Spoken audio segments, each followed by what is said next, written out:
In the summer of 2000, deep in the backcountry of Olympic National Park in Washington State, a researcher made a discovery that would haunt investigators for nearly 3 decades. A tent, a sleeping bag, and inside it, skeletal remains. No ID, no fingerprints, no name. Just a man found in a tent in one of the most remote corners of the country, with no obvious way to identify him. For 26 years after the remains were found, nobody knew who he was. His family last heard from him in 1998.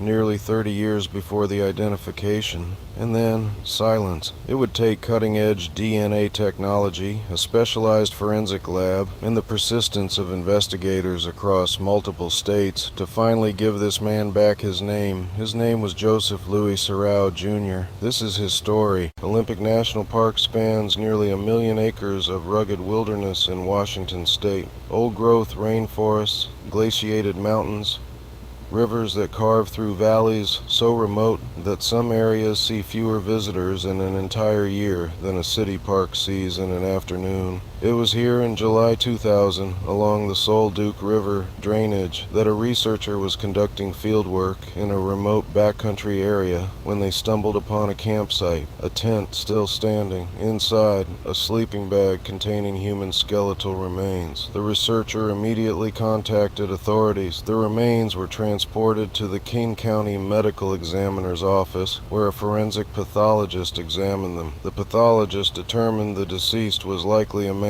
somewhere between 30 and 50 years old, and had been dead anywhere from 6 months to 4 years. That was it. That was all they had. The public release from the Park Service does not mention any immediate identifying documents or a database match that could tie the remains to a specific person. Investigators processed every item recovered from the tent at the Washington State Patrol Crime Laboratory, hoping for a fingerprint, anything that could crack the case open, but they came up empty. No usable prints, no matches, no leads. The case went cold. While investigators worked the case from the evidence side, there was a parallel story playing out, one that wouldn't be connected for decades. Joseph Louis Serrao Jr. was originally from Hawaii. His family described him as someone who had been in Washington State at some point before he went missing. The specifics of why he was there and what he was doing haven't been publicly released. What we do know is this: in 1998,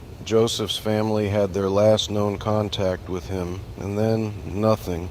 No calls, no letters, no word. For a family in Hawaii, separated from the Pacific Northwest by an entire ocean, the silence must have been deafening. You don't just lose touch with someone and not wonder. You don't just stop hearing from a loved one and not ask questions. But in an era before social media, before widespread digital tracking, before the kind of interconnected databases we take for granted today, a person could disappear, and the systems in place simply might not connect the dots. The case remained unidentified, while his family continued without answers. Neither knew about the other. For years, the case sat unresolved. The National Park Service Investigative Services Branch kept the file open, but without new evidence or new technology, there was little they could do. The man in the tent became one of America's unnamed dead, a John Doe in a national park, his identity erased by time and the limitations of the tools available. But then, in 2024, something changed. A forensic anthropologist with the King County Medical Examiner's Office submitted a DNA sample from the decedent to Othram, a laboratory that specializes in forensic genealogy. This wasn't standard DNA matching. This was next-generation sequencing, analyzing a broad range of DNA markers to find potential relatives, even distant ones, and generate investigative leads where traditional methods had failed. Think about that for a second. Traditional DNA databases work by matching exact profiles. You need a direct hit. Forensic genealogy goes deeper, analyzing a broad range of DNA markers to identify potential relatives, even distant ones, and generate investigative leads where conventional methods come up empty. It's a newer approach that's helping investigators revisit cases that once seemed impossible to solve. By 2025, Othram had identified possible family connections. The trail was warming up. Armed with new leads, The National Park Service Investigative Services branch reached out to relatives across multiple states, including Hawaii. They conducted interviews, they collected reference DNA samples for comparison, and then, based on a combination of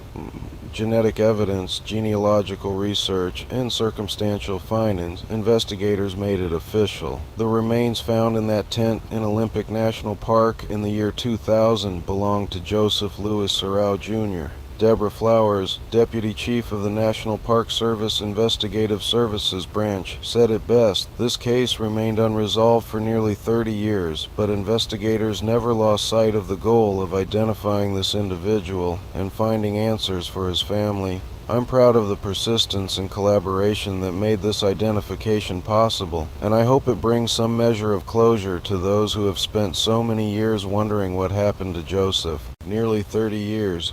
That's how long it took for Joseph Louis Sorrell Jr.'s family to get an answer. Think about what that means. 3 decades of not knowing, of wondering, of hoping that maybe, just maybe, he was out there somewhere, starting a new life, choosing to disappear, anything other than the alternative. And then the confirmation, found in a tent, alone, in one of the most beautiful and unforgiving wilderness areas in the United States. We may never know exactly what brought Joseph to Olympic National Park. We may never know what his final days looked like, or what he was searching for out there, but we know his name, and that's something. This case is part of a growing wave of cold cases being solved by forensic genealogy, technology that didn't exist when Joseph disappeared, and that didn't exist when his remains were first found. Labs like Othram are giving names back to the unnamed. They're connecting families to answers they thought they'd never get. If this story resonated with you, if you believe every person deserves to be identified and every family deserves closure, share this video. And if you have a loved one who's missing, know that the technology to find answers is getting better every single day. If this story moved you, hit that subscribe button. I cover real cases, real people, and the science that's bringing families answers decades later. Drop a comment below. Have you heard of forensic genealogy before? Do you think more cold cases should be prioritized for this kind of testing? And if you want to help, visit namus.gov, the National Missing and Unidentified Person System, to browse open cases. You never know. You might hold the piece of information that gives a family their answer. Newer forensic tools are helping investigators revisit cases that once seemed impossible to solve, and families are getting answers they never thought they'd get. Until next time, stay curious.